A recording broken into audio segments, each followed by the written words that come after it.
Salam. Renungan kita hari ini tentang pedupaan yang harum.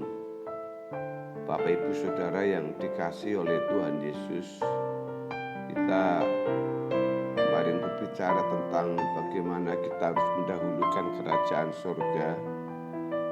Kita sekarang harus ingat bahwa kita ini adalah makhluk kekal yang pasti akan mati, dan setelah itu kita akan masuk di dalam keabadian.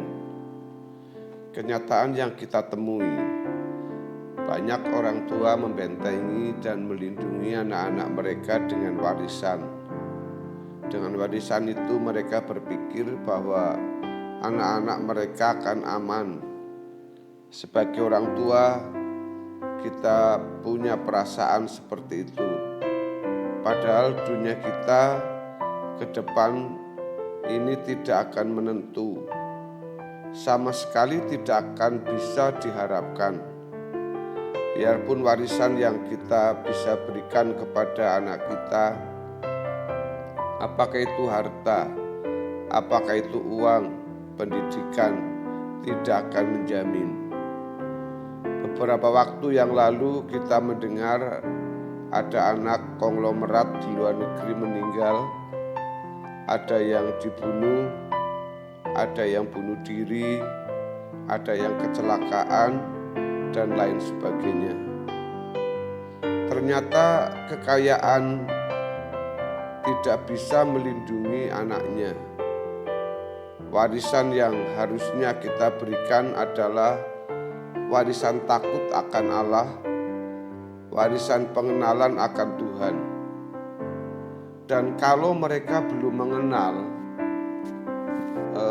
Tuhan, maksud saya seperti kita yang harus lebih dulu mengenal Dia. Ketika kita meninggal dunia, tidak ada satu genggam tanah pun yang kita bawa. Sebidang tanah yang kita miliki, seluas apapun, sebongkah pun tidak akan kita bawa. Sesuai dengan apa yang dikatakan Tuhan Yesus, kumpulkanlah harta di surga bukan di bumi. Kalau saat ini kita punya banyak mobil, punya banyak uang, punya banyak perhiasan, punya banyak arloji, punya banyak kekayaan, tidak satu pun kita bawa. Kita harus ingat itu, saudara. Dan ini yang harus menimbulkan sebuah pertanyaan yang krisis atau menjadi sebuah perasaan yang timbul di dalam hidup kita masing-masing, menjadi sebuah krisis, menjadi perasaan gentar di hati kita. Tuhan Yesus mengatakan dalam Matius pasal yang ke-6 ayat 19-20 mengatakan, janganlah kamu mengumpulkan harta di bumi ngengat dan karat merusakannya dan pencuri membongkar serta mencurinya. Tetapi kumpulkanlah bagimu harta di surga. Di surga ngengat dan karat tidak merusakannya dan pencuri tidak membongkar serta mencurinya. Kalau sebagai orang tua harus bisa mewarisi iman, mewarisi kekristenannya, ketaatannya, kesetiaannya. Lalu bagaimana dengan kita sebagai anak? Kita tentunya jangan puas dengan bangga dengan warisan materi, harta benda, kekayaan, kesuksesan, studi yang baik. Apa itu yang menjadi kesukaan kita? Hendaknya itu bukan menjadi jaminan dalam hidup kita, tapi menjadi sarana kita untuk menuju dalam sebuah tujuan yang hidup di dalam kekekalan nanti. Saudara, semua kita ibarat bangsa Israel yang keluar dari Mesir menuju Kanaan. Kita tinggalkan dunia menuju Kanaan surgawi. Tidak mengurangi kesenangan hidup, tetapi demi supaya kita memiliki hati yang takut akan Allah, sehingga kita bisa mewariskan hati yang takut akan Allah dan pengenalan akan Allah kepada anak-anak kita, dan kita mewarisi apa yang diwariskan oleh orang tua kita, yaitu hati yang takut akan Allah dan pengenalan kita kepada Allah sebagai anak. Kepada keluarga kita dan kepada sesama, itu pun harus kita lakukan hal seperti itu. Ini yang mestinya menjadi kesukaan kita. Kita harus sampai kepada titik perjumpaan yang nyata dengan Allah Bapa setiap hari. Karena Allah Bapa menyertai kita, Dia menaruh rohnya di dalam diri kita. Kita tidak boleh semena-mena menyakiti perasaan Bapa. Sering kita tanpa sadar, kita menyakiti hatinya, kita melukai, kita menganiaya perasaan Tuhan. Benar-benar kita menganiaya Tuhan dengan sikap, dengan ucapan, dengan perbuatan, pikiran, renungan hati kita. Mari saudara, kita memperbaharui komitmen kita untuk hidup berkenan di hadapannya. Kesediaan kita untuk berkomitmen dan memenuhinya itu sudah merupakan pedupaan yang harum. Hati yang tulus, bukan emosi sesaat yang kita mainkan, bukan emosi sesaat yang kita ledakkan, lalu seakan-akan dengan emosi semacam itu Tuhan berkenan. Sekarang tanpa ledakan emosi, tetapi perasaan yang tulus mencintai Dia dan benar-benar bersedia untuk memberikan seluruh hidup kita.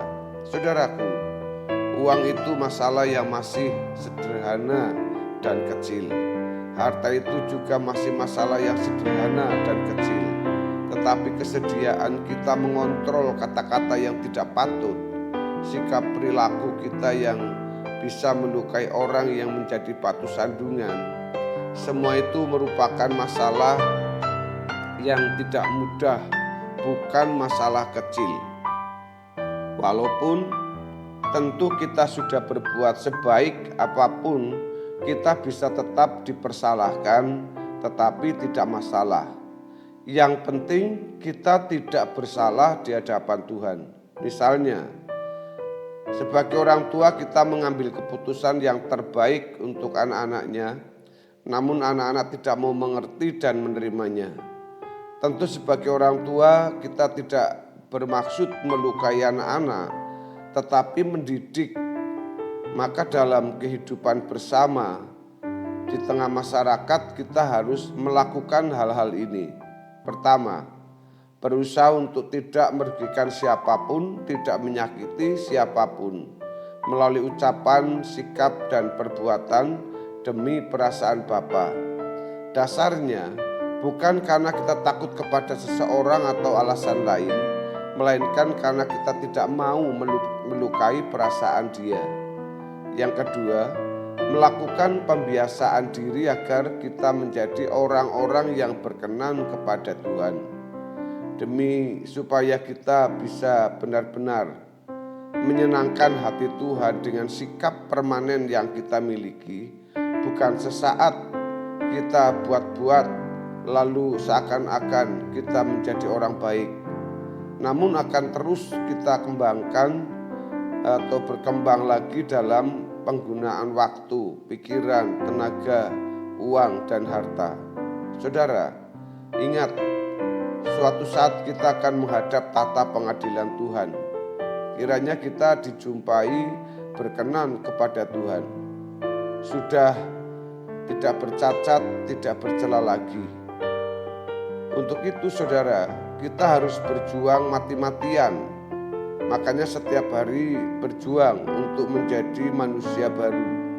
Kalau ada dosa kesalahan, kita minta ampun, minta maaf, kita selesaikan.